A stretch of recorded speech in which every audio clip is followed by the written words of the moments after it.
the voice of the Indian leader and manager, and is the apex chamber for management in the country. It's extremely important in our perspective that we have a holistic view of the risks that every manager encounters. And there's no greater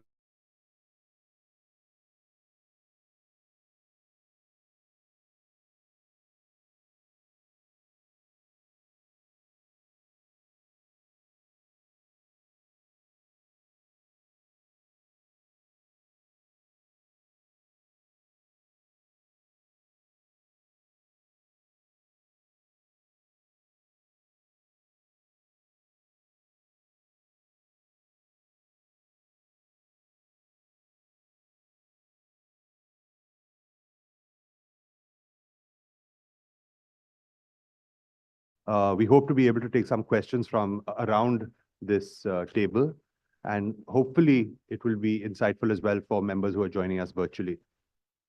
We would like to end by 1:30 p.m. Over to you, Srini. Thanks, Nikhil. And let me express how much of a privilege it is for me personally to introduce Mr. J Akbar. I was just telling him that he doesn't need any introduction. Everybody knows him so well. And for me, it's been it's been fully enriching.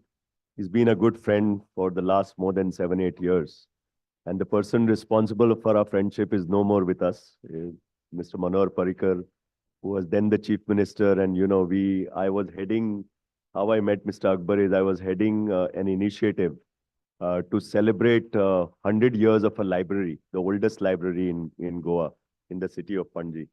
And Mr. Parrikar said that the only one who will really contribute in terms of giving the right advice and, getting historical perspectives, connecting everything together will be Mr. Akbar. I said, then how to invite him? Because it's very difficult to invite him and, seek his time. So he made a personal call, if you remember, and that's how we met. And that's exactly what, whatever Mr. Parrikar said was right. The kind of analysis he did, the kind of in-depth, the way he connected the importance of a library like that, left me really spellbound, though he did not know much about the library, but he personally visited the library. It's not only hearsay and talk. So Mr. Akbar, as you know, is a very senior journalist. He's been a politician. He's been the spokesperson of one of the largest parties in the world, the Bharatiya Janata Party. He's represented the cabinet as a Minister of State for External Affairs, did some wonderful job there, authored so many books. And I've been a regular reader of his column. He writes on so many national newspapers. He's also personally started a number of magazines and newspapers. And it's an absolute delight to learn from this man. So without wasting much more time, I would like to welcome Mr. J Akbar and request him to deliver. This is going to be, as the President said, a more interactive session. And Mr. Akbar said that, can I be a little more provocative? So I said, by all means, please do that. Because that's what we want, brainstorming, and this is a very important topic, as the President said. So the floor is yours, Mr. Akbar. Thank you very much, Shrinivas, my old and dear friend. And thank you very much, Nikhil. And thank you very much, all of you, for the privilege of addressing such an influential, I think, an important gathering. Let's, as you say, cut to the chase. There are essentially two pillars to this morning's conversation. One is the India's rise, and the other is the making of a new world order. Let me address India's rise very quickly. The reasons for it. I'm not going to bore you with statistics because you know the statistics better than I do, since you actually make the statistics. In fact, I merely read them. There are only two powers in the world at this moment which can create a new world order. The old world order was the order of empires and the order of colonial empires. That world order collapsed in the middle of the 20th century. The collapse began in 1918, at the end of the First World War, with the destruction of four major empires: the Ottoman Empire, the Austro-Hungarian Empire, the German Empire, and the Russian Empire. And this was followed by the creation of the first stage of the modern era, which was the rise of the nation state. The rise of the nation state as the building block of the architecture of stability. And this was, I think, the beginning of the modern world. The second stage of the collapse of the old world took place at the end of the Second World War with the collapse of colonialism. And here, India was the leader. European colonialism really began in India with the British success in India. Otherwise, it was merely trading spots. The European colonialism began in India, European colonialism died in. After 1947, when Gandhiji began his movement in 1920, everybody, including Lord Sinha, who was then member of the Viceroy's Council, told him, what is this old man in a dhoti doing? The British are going to last for 400 years. That was, Lord Sinha was not anti-Indian. He was one of the intellectual elites, one of the greatest bureaucrat lawyers of the time. But that was conventional thinking. It was the most important or the most powerful empire in history. After Gandhiji started his campaign, the British Empire didn't last for more than 30 years, 25 years, forget 400 years. And what was the reason? The reason which I have elaborated in my latest book was Gandhi Alive in Three Campaigns was quite simple. He did not eradicate the British. What he eradicated was the fear within the hearts of India. Once he had released Indians from fear, releasing India from the British was comparatively nothing. And that is his whole basis of his movement, written out in Hind Swaraj 1908. The British conquered us not because the British were strong. They conquered us because we were weak.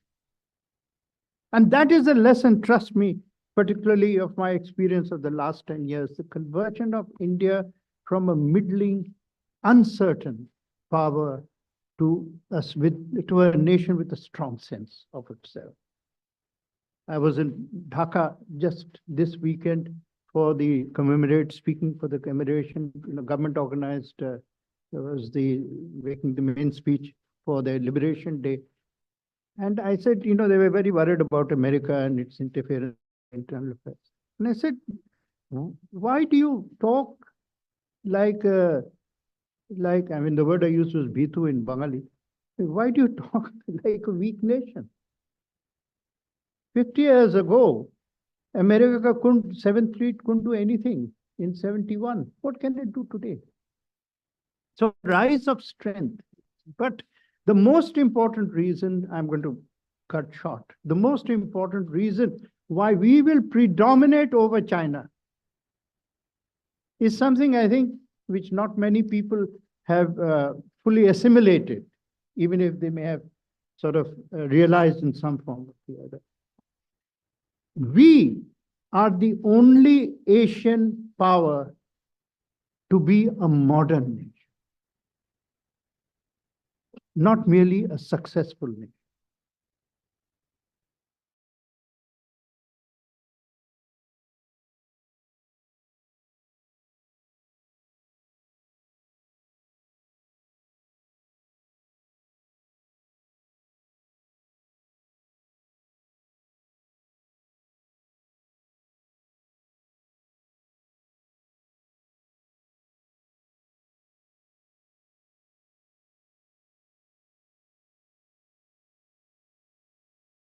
Freedom of conscience. And freedom of conscience includes the right to believe in whatever God you want to believe.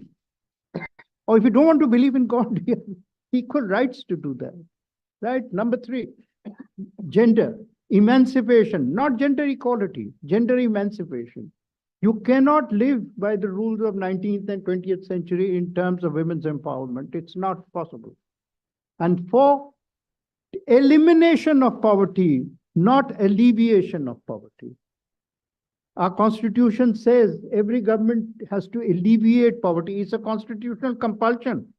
But that's not the story of the last 10 years. The story of the last 10 years is the complete elimination of the, let's say, the consequences of poverty. And you can see that from all the policy decisions that have taken. Poverty is a lived experience. So even if I can't change your bank balance very much, can I change your lived experience? The greatest angst of poverty is hunger. 800 million people have been getting food, basic requirements, for 3-4 years. It amounts to the largest welfare program in history. 800 million people. And it removes completely, in our traditional societies, man brings the money, but it is the woman who is the guardian of food. It is the woman who gives the food. It is the woman who looks after the family. And her real worry all the time is the conversion of earnings to family subsistence. That's her challenge. And that's the challenge she brings. And that challenge under the scheme of Prime Minister Modi has been. So by these 4 criterion, China is an extremely successful nation. After all, it has removed poverty to huge extent. It has, gender emancipation in China is huge. It's no longer the Chinese of the emperors, but it fails on 2 human criteria. It is not a democracy and it does not have faith freedom. Right? And you will see the consequences, how these 2 things will weaken China and give us a much better. Now, to come back to geopolitics. Politics, I think, more or less, we believe we understand. Sometimes wrongly believe, but however, we still believe we understand politics. But do we understand geography? I think that question is something that is worth thinking about. Geopolitics is truly the world's oldest unhappy marriage. It is marriage of geography and politics. Right? The question before us, can there be a divorce? I think the answer to this was given in a very famous line by Vajpayee ji, who, before going to Pakistan, said that, we can change everything, but we can't change our neighbors. May I suggest to you that in the last 10 years, we have changed our neighbors. How? Because we have redefined geography not as proximity, but as reach. You can be in Pakistan, Bangladesh, here, but if I can't reach you, and look at the difference in the relationship between the 2 neighbors. Both are neighbors, both have similar histories, right? But with Bangladesh in the last 10 years, we are the only 2 nations which have actually resolved a land dispute peacefully. If only, Russia and Ukraine could have managed it, we might not have had. I don't even suggest Palestine and Israel because it is really almost impossible. But this, you look at the border, you go to Benapole, 1 hour, 1.5 hours from Calcutta. It's a warm border. People come in 15 minutes. Somebody looks at your documents. Somebody sees your security bags. Off you go. Follow that side. And there it is. You go to the other border. It is frozen in the, in the ice caps of the world. And every evening, some theater happens, which really makes a mockery out of neighborhood. So this is the difference. And as a consequence, what we created, and this is important, is an arc of neighborhood from the Gulf to Indonesia. This is the new neighborhood of India. This is the new geopolitics of India. Why is it valid? Because every week, including from Goa, at least 1,000 flights will go to the Gulf. I'm just sort of, can you fill a single flight to Pakistan?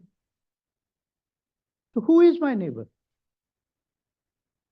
Right? And the other side, we often forget that Indonesia is only 50 miles from India. Not 9 flying miles away. And what is happening now, I urge you all to go and take a look. That it is important for your business. Near the Straits of Malacca, we are building one of the biggest ports. Right? So that is how we are changing the map. But let me now take you quickly to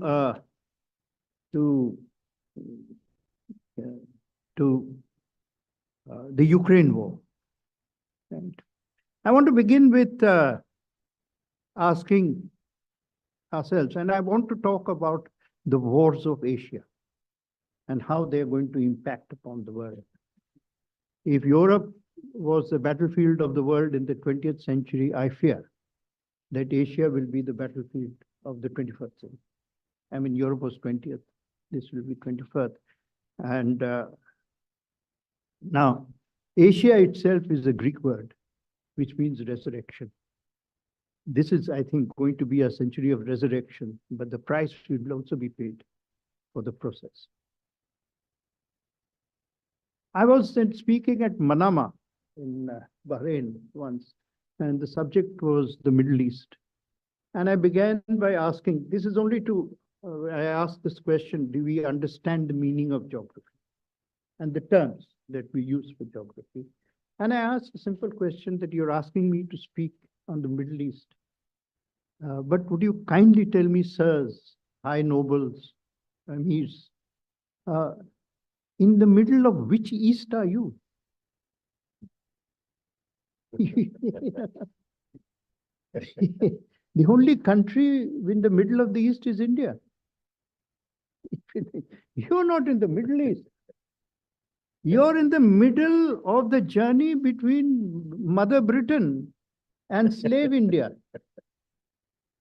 Right? Now, Mother Britain is no longer fertile. And slave India is no longer a slave. Why do you call yourself still the Middle East? You are West Asia. To begin with, Asia is also an amorphous idea, but however, it's there. Why don't you look at it from the perspective of our interest and our vision, not from the perspective of the Angrez? I have nothing against the Angrez except that I'm an Indian. And I want to look at the world from my view, from my perspective, from my vision. And from my vision, you are West Asia. Now, let me now address something which nobody, unfortunately, is doing and which is going to have very grave consequences. When you look at the Ukraine war, you're looking at it from either West or East. East means the Russian, Moscow, Petersburg, and the West basically,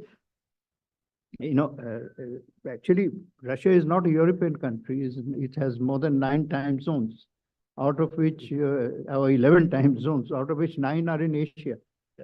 They're not in Europe, right? They take the wealth of Asia and transfer it into the starlit cities of Moscow and St. Petersburg. So, if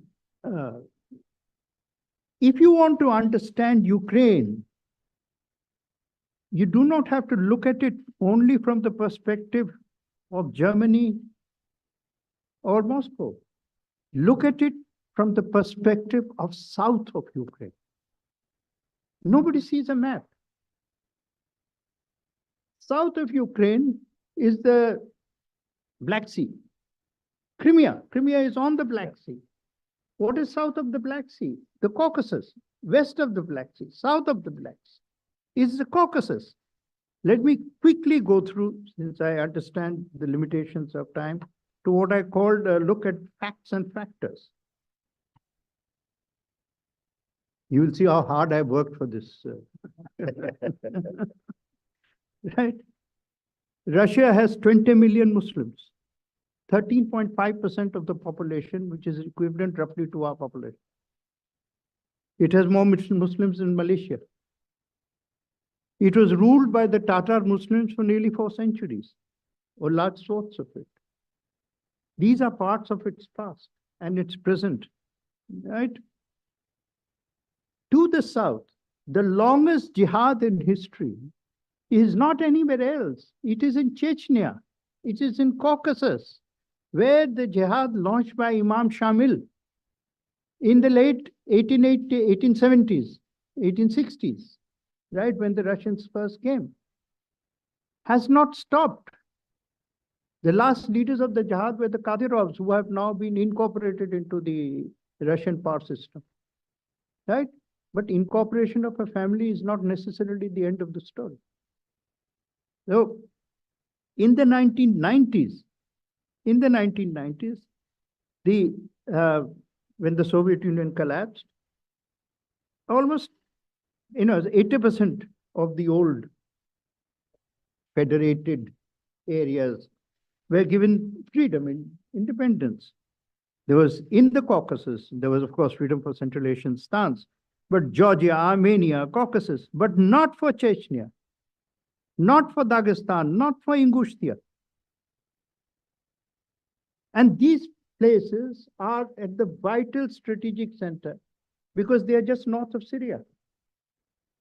Just north of Syria. They are adjacent to Iran, north of Syria, and really one of the most warmest conflict zones existing and potential that you can find. And then, before I move from this subject, a quick shift east. The very first of the Romanov conquests was a Khanate, the Khanate of Sibir. Where is the Khanate of Sibir? Today it is famous as Siberia. Right? And why do I mention it? 90% of Russia's mineral wealth is in non-Russian geography.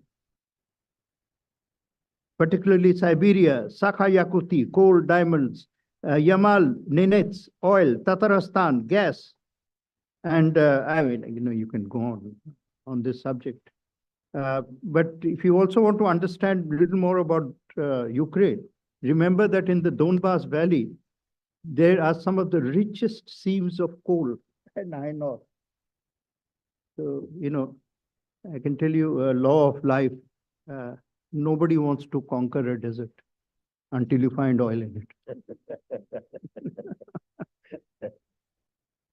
Now, why do I say that Ukraine is a European war with Asian consequences?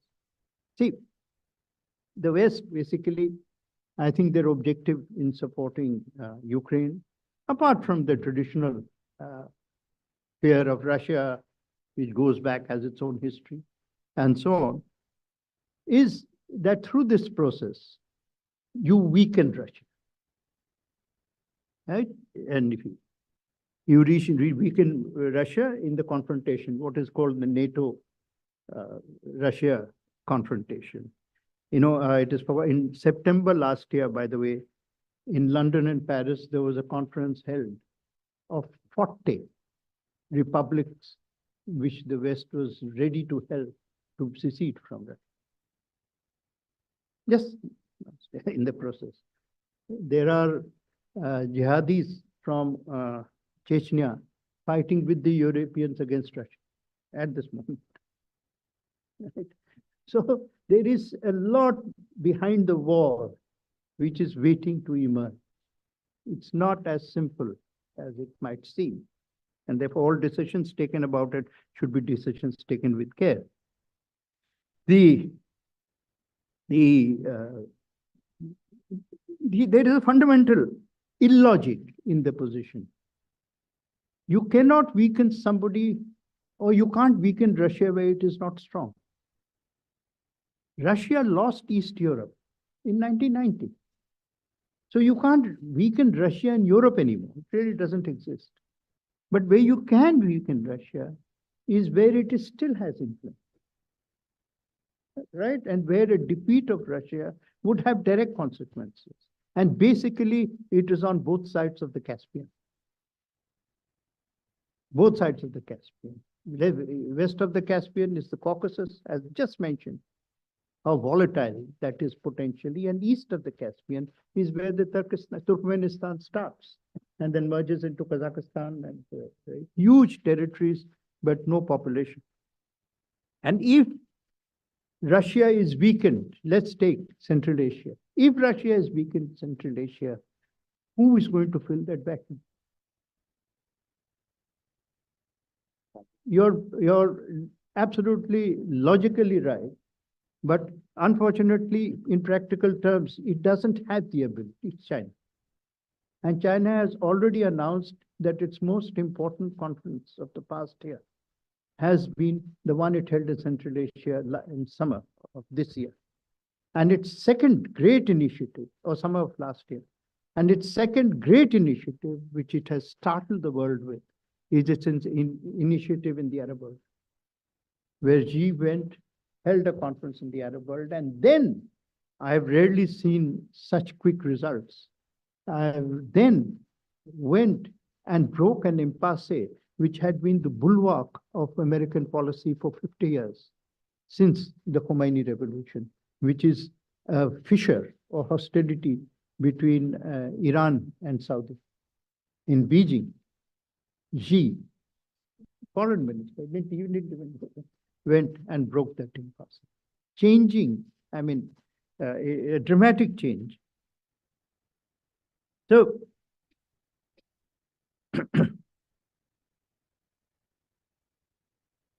Russia is growing vulnerable in 3 of its Asian regions: North Caucasus, Central Asia. I'm not going to get into more details. I think there is a written copy. If there is anyone who's interested, they are most welcome to take a copy of this, because it gives you the specific years and dates around which this Caucasian jihad was fought against Russia. And I'm sure that those who are interested, this will be of some validity. On China, I would quickly go through that for the Chinese, memory is everything and time is nothing in the Chinese political cosmography. There is a very famous story repeated by Henry Kissinger, not just to me, but I suppose to everyone who came to him for a chat. So, when he met the 1970-71, when he met the Mao and Zhou Enlai, and I'm unsure whether it was Mao or Zhou Enlai, he asked, what do you think about the French Revolution? And the Chinese replied, it's a bit too early to tell. Now, I think in reality what he was talking about was the insurrection that was then going on in the 60s in France, but it's a damn good story. And it certainly tells you something about the Chinese mindset, right? In reality, now these are facts.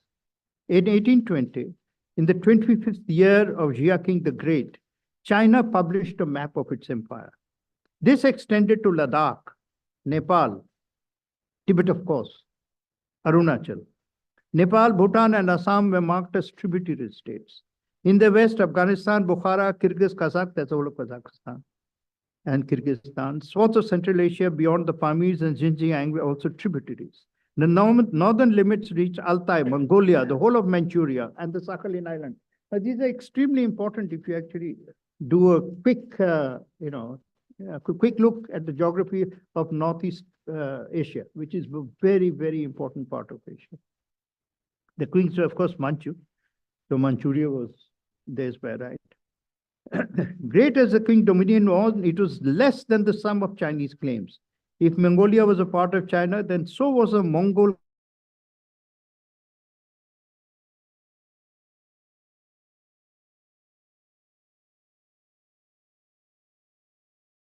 for Siberia, also known as the Khanate of Turbine. The Turko-Mongol Tatar Sibir became the world's northernmost Muslim state after its conversion to Islam from shamanism. Russia conquered Sibir in 1598, but reached Chukotka and the Bering Straits only in 1778. Qing power began to decline. I'm just running through the rest. The past was never forgotten. With the revolution, Sun Yat-sen's revolution, the first thing he did, he's removing the empire, was to say that the map of that empire remains modern China. His successor, Chiang Kai-shek. So it's not just Mao Zedong. Chiang Kai-shek comes, and in 1938, I think, he calls it the map of shame because China has lost control. So it's a shame to us. And this remains our ambition.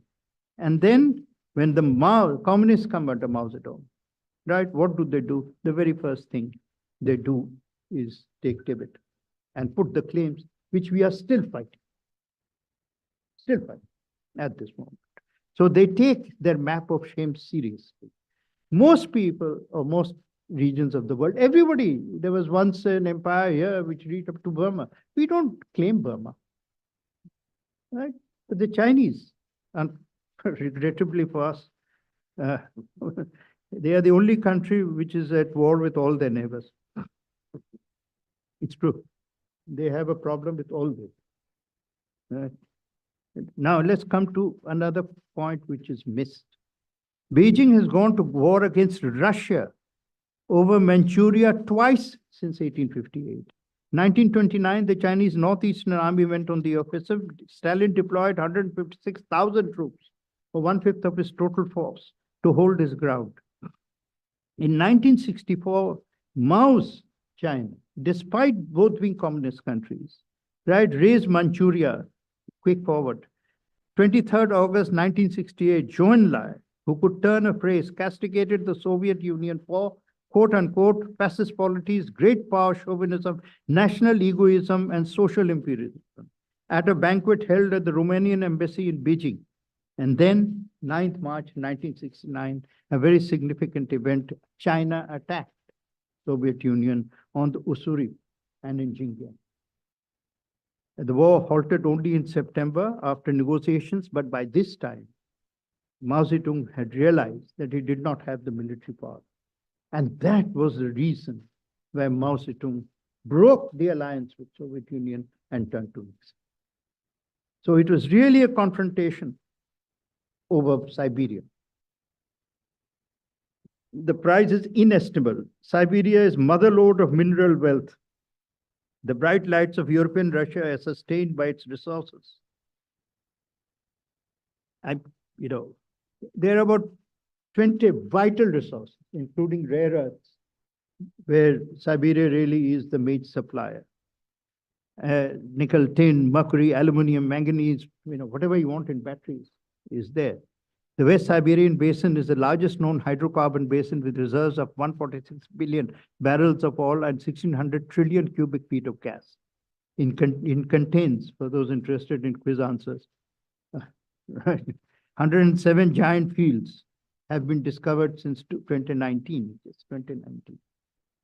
Right. Now, I call this, I've described this as China's policy would be best described as the dragon butterfly effect. Let events create conditions for us to pursue our historic advance. And as the events are beginning to unfold, I think, and as the wars begin to change not only the map, but begin to change minds, right? That's, I think China is waiting to use opportunity. And it is arming itself for the final, perhaps, Armageddon, but in the meantime, taking maximum use of opportunity through wolf warrior diplomacy, through debt as a principal means of its influence, and so on. Now, I have a section here on India-China, which begins mysteriously by saying a straight line is the shortest distance between two glasses of gin. Largely because much of the map of the colonial world was actually drawn in straight lines over British officials drinking gin. By the time they came to their sixth gin, Africa was done. So we have this problem in any case to contend with. But I want to just finally end, keeping in mind your time restrictions,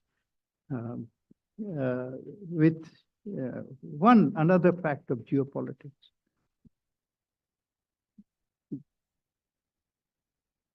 Peace has a geography, wars have no geography. When war begins, it just eliminates, the strategic compulsions of war, the chase of the enemy, eliminate and obliterate them. So Vietnam War was not about Vietnam alone. In the end, it was Laos which was getting destroyed and the whole region which was getting, and so on and so forth. And here, let me end my remarks with what I call the war map of Asia.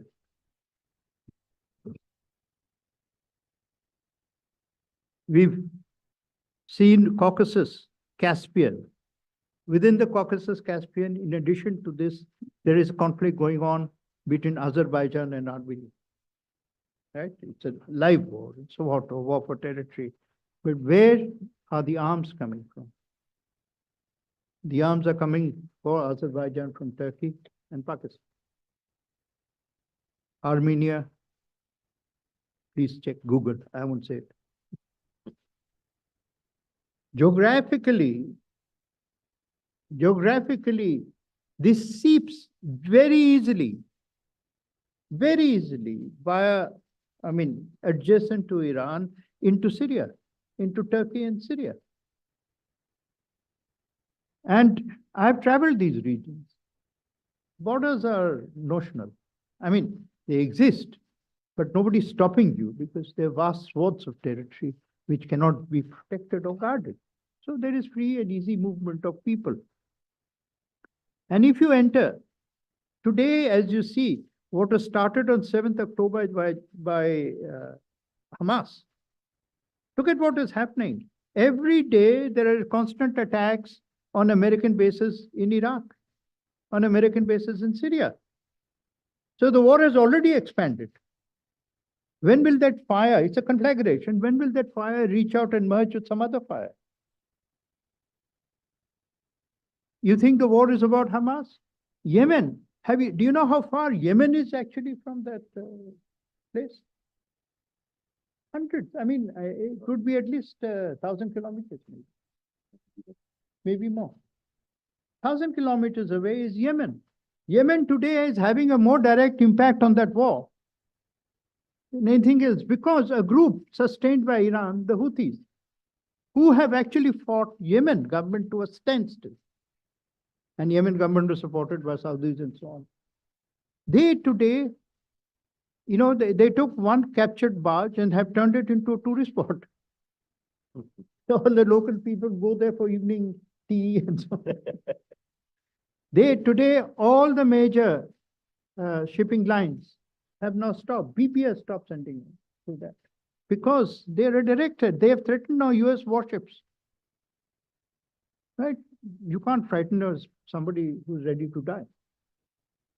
So now what has this meant for you sitting here?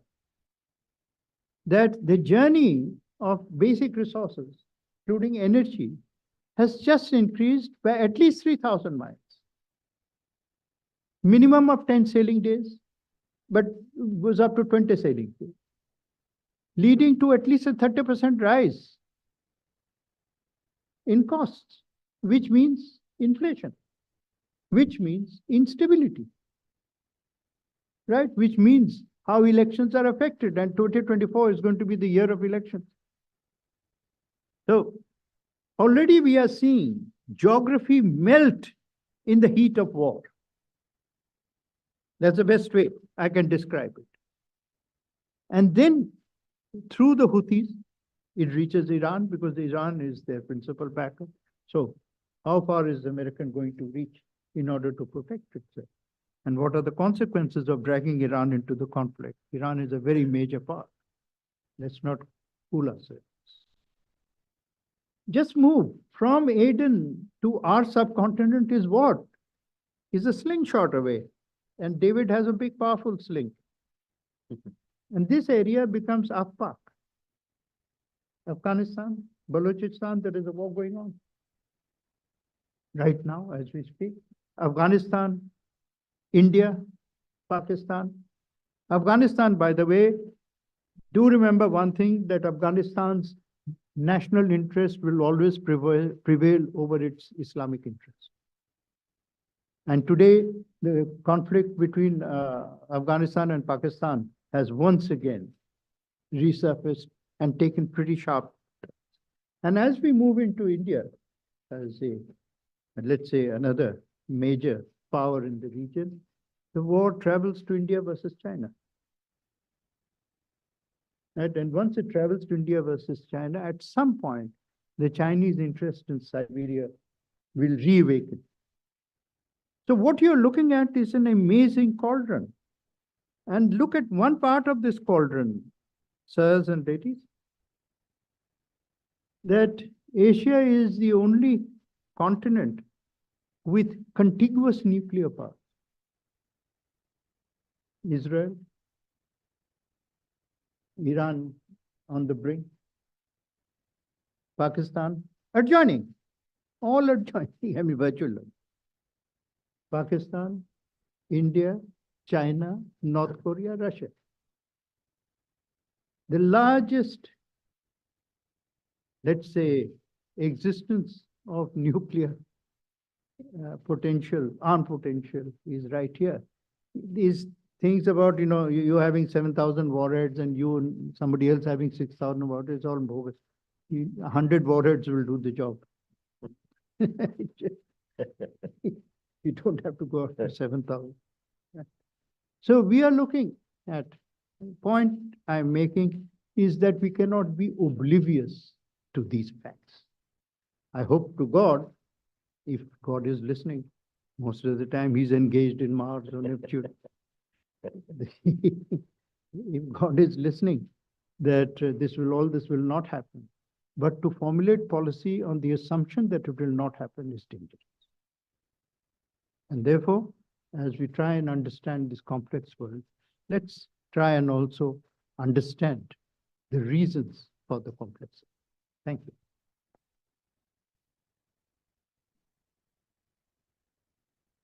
Thank you very much, Mr. Akbar. That was a very enlightening speech by you, and thank you for your offer to share your notes. I think it would be very enlightening for all of us. We have over 424 odd people who are online with us, and there are many questions that have come through. So I don't know if we have enough time, but I'll try to summarize them into some buckets, if I may. But firstly, this has been a real privilege for us to hear you speak, not only from the position as a politician, as a journalist, but also as a historian. As I can see, there's so much knowledge that was there in your speech that it leaves so many questions that are open for us. In this age of geopolitics, where shared values and interests form alliances, it seems that our best friend these days is the United States. And to what extent, because there are many questions here in terms of what are our views on China, as you rightly brought out, and where our interests converge with the United States, are we being led down a path where we have independence on the views in which how we treat China, especially given the fact that, as you brought up, that they do have a long memory. Someone told me a story, or that there's a saying in China that you have 30 years at one side of the river and 30 years on another side of the river, meaning very much that they remember. And so these bring up risks for us. So that's one question on how we could, how was our view on China shaped by the United States, and do we have independence on our views? Similar to that is while we do share a land border with disputes, I think the greater area of focus is maritime security and maritime disputes. How do those two conflate within the larger grouping of the Quad that we put together, the Eastern Quad? There's also a question about whether India would get a permanent seat at the Security Council. I don't know if that's a question or a hope, but your views on that would be greatly appreciated. So let's stick to 3. Yeah, sure. I think they're very. No, there are many here. I know, but 3 khatam hoga, to aage dekh. Let's be Indian about it, not Chinese. So on the Security Council, that's I think the shortest answer. So history is again law. You miss your opportunity, it doesn't come back. We missed 2 opportunities. One was 50 and one was 1954. In 1950, America offered Jawaharlal Nehru through Vijay Lakshmi Pandit, saying that, at that time, the World War was and communism, after the communists came, that take the seat. Jawaharlal Nehru refused because he says this will affect our relations with China. In 1954, the Russians, Bulganin was here, along with Khrushchev, after the death of Stalin. And they revived it. I'm not going to say that they made a specific offer, but they revived the idea, knowing full well that eventually their problems are going to come. And once again, that offer was rejected. And that was still a world in the process of being made. It was not a world that had gelled. Right? Today, if we are going to become a part of the Security Council, and I can't say I certainly do not say it's impossible, then it will only be as a consequence of a remade world order. It cannot be an independent occurrence. So we are in a melting pot. The problem with the melting pot is that the food doesn't know when it will be cooked. Right? The cook knows, but the food doesn't. And so, time can't be measured. As far as the other part, which is the seas, maritime borders, it was very, very, along one of our ancient texts, which really has impressed me very much and has led to a lot of my thinking in writing, is that India is not just a land below the Himalayas. It is a land also south of the Himalayas. It is also a land north of the seas. And given the fact that our oldest trading partnerships were through the seas, which was therefore Cochin was so important and so on and so forth, with China will be up to Europe. The seas were a very important part of India's strategic understanding of itself. This was lost because of the rise of land empires and the shift in trading patterns to land movements, and particularly we became very north-centric, and the south was swamped under the economic impact of the north. So it was required the Europeans to sort of show us again the importance of the seas. So today, I think India's ability to acquire a going presence and the recognition of the world that it is the Indo-Pacific. It's a very important, it's not simply a matter of nomenclature. It is a matter of re-understanding the world. So these are significant markers as we find a way towards the future. Third, your point about America, I'm always reminded of the old British Palmerston's proverbial saying, there are no permanent friends, there are only permanent interests. And every country, whether it is India or America, will actually be guided by what it believes to be its permanent interests. However, the reason why the chances of building a bridge with America and a stronger bridge with America than, let's say, the old Soviet Union, is because, I'll go back to my original opening remarks, is because both of us have the characteristics of modernity and therefore are going to be relevant nations of the 21st century. Right? America and India.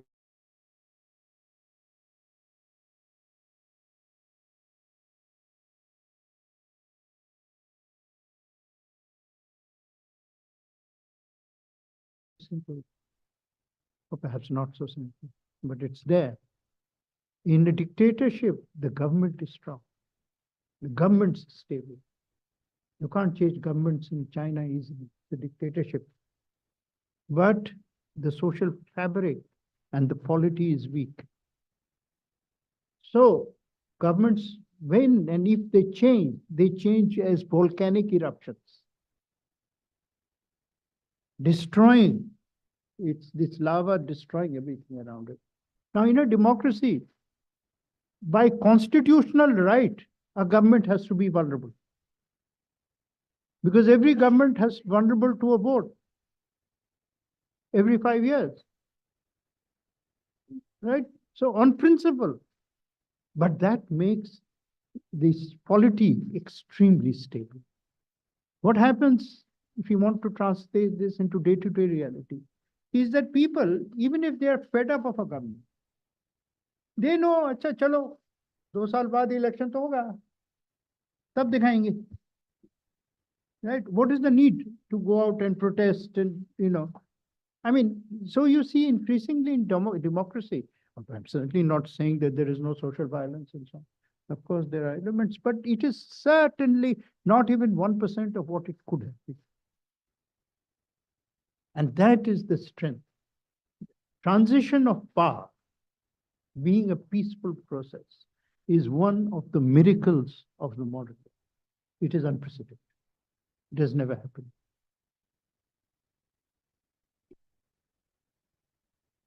Thank you. As we come to an end, Srini, would you have any questions, or would there be a question around the table that anyone would like to have? Let's try and maybe take a couple of them together so we could summarize them for Mr. Akbar before we conclude. Ajay, just put the mic on so that you have to press on and off. Yeah, my question is actually on Saudi. There's a school of thought that says that there is a chance of everlasting peace in West Asia, as you call it, because a lot of the turmoil is within the countries in West Asia, and now they may just be lining up behind a common enemy. So, do you think the Iran-Saudi relationship, as it has been in the past, will undergo a change in the coming years and months?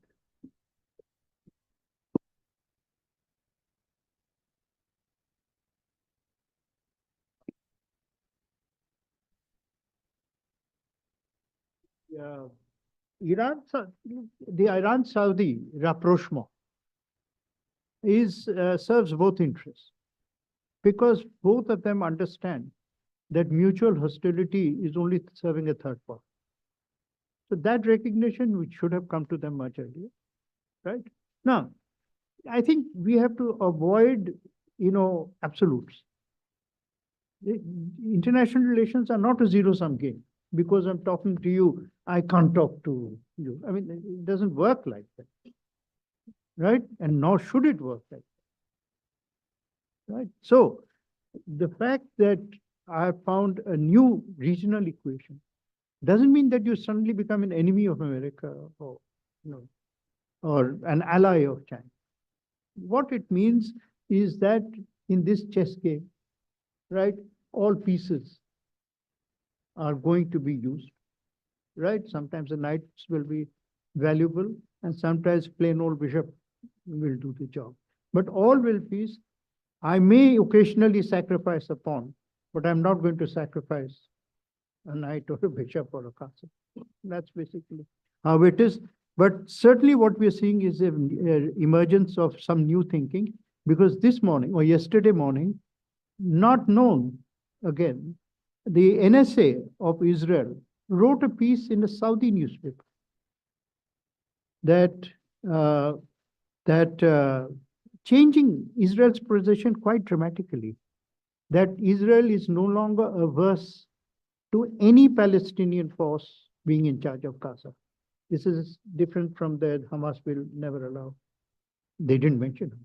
And also that we have no desire for direct control of Hamas. So the two of the conditions. But third, always remember, not a single Arab nation came to the military aid of Hamas.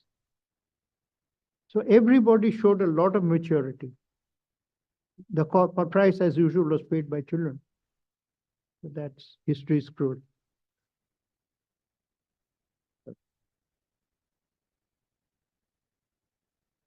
Just showing me that the number of online viewers has gone up over 800. So obviously we have many people interested in your session. So it's good that it's recorded, and good that you'd be sharing your notes.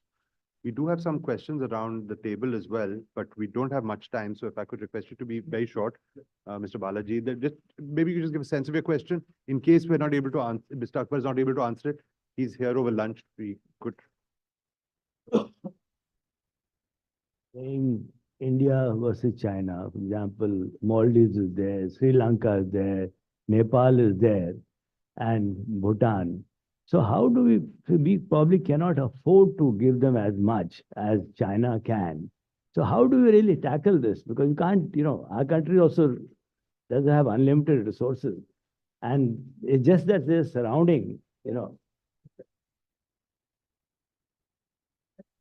That is money is the least of one's worries, frankly, because this is calculation of strategic interests, which are devised by much more than one factor. The fact that the grass will want the elephants to fight, that might also happen, right? Knowing full well that in the end it's grass which pays the price. It's again a part of major powers don't get worried by minor infractions. I'm being as diplomatic as I possibly can. That's a great note. Unfortunately, I'd like to close the session now. There are many questions around the table. Mr. Akbar, for being with us, for giving us his insights, and for providing us a framework by which we should evaluate what is going on in the world. We are in the midst of a transition, multiple different transitions, including one of a new and a more confident India.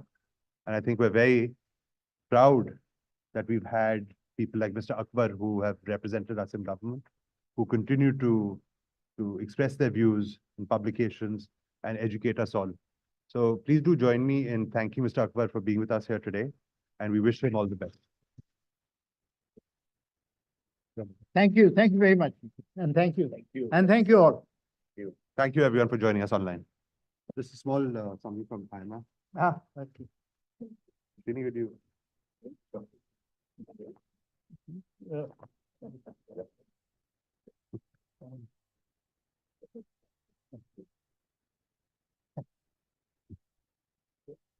Thank you. Thank you. As long as it's It fit into your suitcase. some Convert t-shirt.